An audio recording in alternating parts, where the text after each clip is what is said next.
yang beranggotakan saya Andina Oda Azhara NIM 028, saya Juliana Firdausi NIM 017, saya Dewa Sabara Naswa NIM 019, dan Nafda Alifa 013. Di sini kami mengambil tema yakni pengantar manajemen perubahan digital. Pengantar Society 5.0. Kita hidup di era kemajuan teknologi yang besar, yang mempengaruhi cara berkomunikasi, bekerja, bersosialisasi, dan berinteraksi. Dalam beberapa tahun terakhir, kemajuan signifikan dalam teknologi digital telah membawa kita ke periode baru yang dikenal sebagai Society 5.0. Society 5.0 diperkenalkan oleh Jepang bertujuan untuk mengatasi masalah sosial melalui teknologi canggih seperti AI, IoT, dan Big Data. Tujuan utamanya yaitu menciptakan masyarakat yang lebih manusiawi dengan meningkatkan kualitas hidup melalui integrasi teknologi dalam kehidupan sehari-hari, menggabungkan dua dunia fisik dan digital. Transformasi digital dalam era Society 5.0 mengubah banyak aspek kehidupan sehari-hari. Yang pertama, berkomunikasi. Teknologi digital telah merevolusi komunikasi dari telepon ke surat ke aplikasi pesan instan, media sosial, dan video call yang memudahkan interaksi. Kedua, bekerja. Tugas manual ini dapat dilakukan secara digital, memungkinkan fleksibilitas kerja melalui platform freelance dari mana saja. Yang ketiga, berbelanja. E-commerce memungkinkan belanja tanpa harus pergi ke toko, hanya dengan beberapa klik. Teknologi digital membantu kita lebih ramah lingkungan dan ada dengan cara yang pertama, penggunaan sumber daya yang efisien. Aplikasi dan perangkat pintar membantu kita menggunakan energi dan air dengan lebih bijak. Kedua, mengurangi polusi, yaitu kendaraan listrik dan teknologi yang efisien membantu mengurangi emisi karbon dan pencemaran udara. Ketiga, lingkungan yang sehat. Data yang dikumpulkan membantu kita memahami dan mengatasi masalah lingkungan seperti pengelolaan sampah dan kualitas udara. Manajemen perubahan digital. Manajemen perubahan digital dalam era industri 5.0 mencakup beberapa aspek kunci. Pertama, integrasi teknologi. Teknologi menjadi bagian penting dalam kehidupan sehari-hari, menyederhanakan cara kita bekerja, berbelanja, dan berkomunikasi.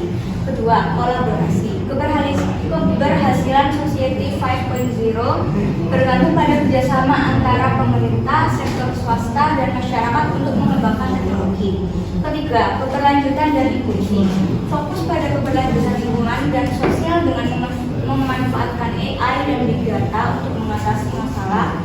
Keempat, fleksibilitas kerja. Perusahaan perlu menciptakan lingkungan kerja yang fleksibel dan berorientasi pada pengalaman pengguna. Terakhir, mengatasi masalah sosial. Teknologi digunakan untuk menangani isu sosial seperti kemiskinan dan ketidaksetaraan. Society 5.0 memiliki potensi besar untuk masa depan yang lebih baik, tetapi memerlukan manajemen perubahan digital yang efektif dan kolaboratif. Untuk para manajemen perubahan digital dalam era industri 5.0, yakni yang pertama, memudahkan proses integrasi teknologi seperti AI dan IoT untuk meningkatkan efisiensi dan efektivitas. Yang kedua, yakni memudahkan organisasi dalam mengelola dan mengoptimalisasikan data. Dan yang ketiga, yakni menuntut penggunaan teknologi untuk meningkatkan layanan lebih responsif.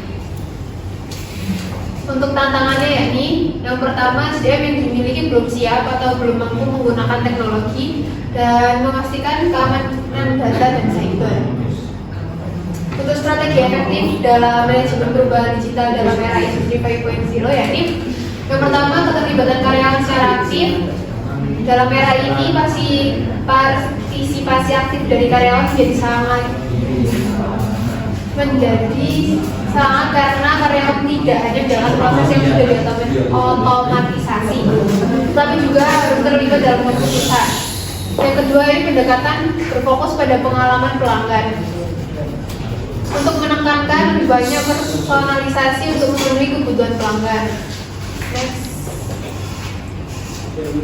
Yang selanjutnya yakni pembangunan ekosistem kolaboratif. Perusahaan harus membangun ekosistem yang memungkinkan berbagai pemangku kepentingan internal maupun eksternal seperti mitra teknologi, pelanggan, dan komunitas, dan bekerja sama.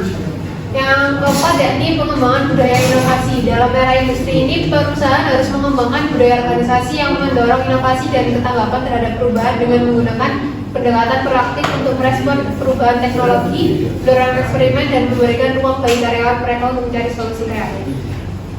Selanjutnya, yang kelima, investasi dalam pembelajaran berkelanjutan. Karena perubahan teknologi yang cepat, karyawan harus terus memperbarui keterampilan mereka. Pelatihan ulang dan peningkatan keterampilan merupakan strategi penting untuk mengelola perubahan digital.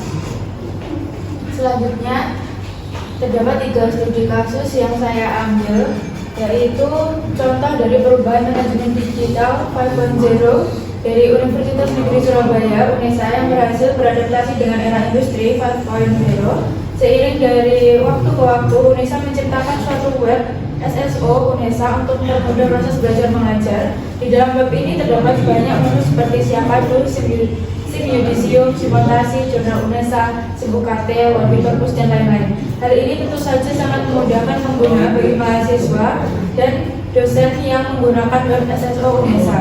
Dan yang kedua, pada perubahan digital 5.0, Bluebird mampu mengambil langkah strategis yang tepat untuk menghadapi era ini sebagai pemimpin dalam industri transportasi.